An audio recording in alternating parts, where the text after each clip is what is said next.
Revenue శాఖలో అవినీతి పెరుగుతూనే ఉంది.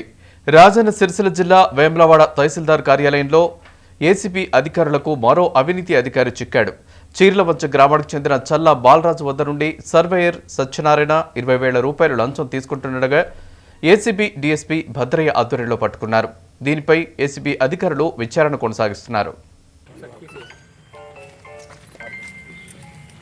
పేరు చల్ల బాలరాజు అండి. మాది ఆర్ఎన్ఆర్ కాలనీ చీర్లవంచ.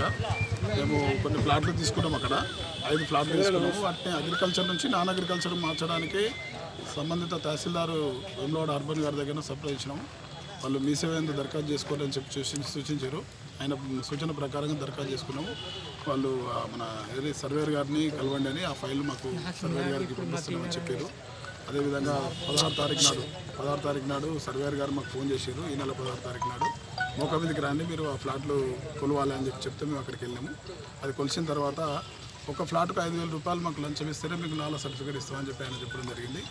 సార్ అంత తెచ్చుకోలేమని మేము ఎంత బ్రతిమలాడినా కానీ ఆయన వినలేదు. చివరికి మళ్ళీ తెల్లారి వచ్చి మేము మాట్లాడినాం. సార్ ఇంకేమైనా తక్కువ ఏంటంటే 4,000 ఇవ్వండి ఒక ఫ్లాట్కు అని చెప్పడం జరిగింది. ఈరోజు మేము విసిగిపోయి ఏసీబీ అధికారులను సంప్రదించినాం సార్. వాళ్ళు వచ్చి ఈరోజు మాకు ఇంతకుముందు ఒక అర్ధగంట ముందు ఇక్కడ మా దగ్గరికి వచ్చి 20,000 రూపాయలు లంచం తీసుకోగా వాళ్ళు పట్టుకున్నారు సార్.